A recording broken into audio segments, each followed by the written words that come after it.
യേശു ഈ ഭൂമിയിൽ പറഞ്ഞ കാര്യം കംപ്ലീറ്റ് ആണോ? അതിനപ്പുറത്തേക്ക് ഇനി എന്തെങ്കിലും സാധ്യതയുണ്ടോ? ഇങ്ങനെ ഒത്തിരി ചോദ്യങ്ങൾ ചിലരൊക്കെ ചോദിക്കാറുണ്ട്. ചില സമയങ്ങളിൽ പറയാറുണ്ട്, ഇങ്ങനെയുള്ള കാര്യങ്ങൾ ബൈബിളിൽ എവിടെയാണ് പറഞ്ഞിരിക്കണേ, യേശു എവിടെയാണ് പറഞ്ഞിരിക്കണേ, ഇങ്ങനെയൊക്കെ ചില ചോദ്യങ്ങൾ ചോദിക്കാറുണ്ട്. ഇങ്ങനെയുള്ള ചോദ്യങ്ങളൊക്കെ ഉണ്ടാകുമ്പോൾ അതിന് കൃത്യമായ ഉത്തരം എവിടെ നിന്ന് പറയണമെന്ന് ചോദിച്ചാൽ കർത്താവിൻ്റെ വാക്കിൽ നിന്ന് തന്നെ പറയണം. കാരണം യേശു എന്ന് പറയുന്നൊരു കാര്യം ഇതാണ്, എനിക്കിനിയും വളരെ കാര്യങ്ങൾ നിങ്ങളോട് പറയാനുണ്ട്, എന്നാൽ ആ ഉൾക്കൊള്ളാൻ നിങ്ങൾക്കിപ്പോൾ കഴിവില്ല, എല്ലാം പറഞ്ഞാൽ നിങ്ങൾക്ക് മനസ്സിലാകില്ല, അതുകൊണ്ട് ഇപ്പോൾ എല്ലാം പറയാൻ പറ്റില്ല. എന്നാൽ കാലത്തിന് തികവിൽ ഞാൻ പറയും. ഇപ്പോൾ ഇത് ഇൻകംപ്ലീറ്റ് ആണ്, ഇപ്പോൾ കുറച്ച് കാര്യങ്ങളെ പറഞ്ഞിട്ടുള്ളൂ. ഈ പറഞ്ഞ കുറച്ച് കാര്യങ്ങൾ ഇനി ബാക്കി കാര്യങ്ങൾ പറയാൻ പോകുന്നത് സഭയിലൂടെയാണ്. ദൈവം ഇന്ന് പല കാര്യങ്ങളും വെളിപ്പെടുത്തുന്നത് സഭയിലൂടെയാണ്.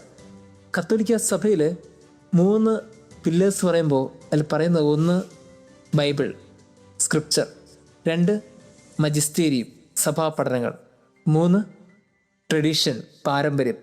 ഇതിന് 3നും കൃത്യമായ പ്രാധാന്യമാണ് സഭ കൊടുക്കുന്നത്. അതിന് കാര്യം എന്താണെന്നറിയോ? കാര്യം ഇൻകംപ്ലീറ്റായി പറഞ്ഞ കാര്യങ്ങൾ, മനുഷ്യർക്ക് അന്ന് മനസ്സിലാകില്ല എന്ന് ഉറപ്പുള്ളത് കൊണ്ട് യേശു പറയാത്ത കാര്യങ്ങൾ ഇന്ന് പരിശുദ്ധാത്മാവിലൂടെ വെളിപ്പെട്ട് കിട്ടുന്ന സഭ ഓരോ കാലത്തിന് തികവരും വെളിപ്പെടുത്തുന്നുണ്ട്. അതാണ് സഭയുടെ നിലപാടുകളിലൊക്കെ ചില കാര്യങ്ങളിങ്ങനെ മുന്നോട്ട് പൊയ്ക്കൊണ്ടിരിക്കുന്നത്. അതിൻ്റെ അർത്ഥം ഇതിനു മുമ്പ് ചെയ്ത കാര്യങ്ങൾ തെറ്റെന്നുള്ളതല്ല. ഓരോ കാലത്തിൻ്റെ തികവിലും ലോകത്തിന് എന്താണോ ശരിയെന്ന് തോന്നുന്ന കാര്യം അത് ദൈവം വെളിപ്പെടുത്തും. അത് സഭാ നേതൃത്വം വഴി നമ്മൾ അറിയും. അതുകൊണ്ടാണ് ക്രിസ്തുവിൻ്റെ വാക്കുകളുടെ പൂർത്തീകരണം സഭയിലാണ് എന്ന് നമ്മളൊക്കെ തിരിച്ചറിയേണ്ടത്. നമ്മൾ ഓർക്കണം, നമ്മളിന്ന് സഭയെ കുറ്റപ്പെടുന്നുണ്ടെങ്കിൽ, സഭാ അധികാരികളെ ചോദ്യം ചെയ്യുന്നുണ്ടെങ്കിൽ, സഭയുടെ ചില നിലപാടുകളൊക്കെ ശരിയാണോ എന്ന് ചിന്തിക്കുന്നുണ്ടെങ്കിൽ നമ്മൾ ഓർക്കണം, സഭയിൽ പരിശുദ്ധാത്മാവ് ഉള്ളിടത്തോളം കാലം, ക്രിസ്തുവാണ് ഈ സഭയുടെ അമരക്കാരനായിരിക്കുന്നിടത്തോളം കാലം ഇന്ന് ആ സഭ മുന്നോട്ട് പോകും.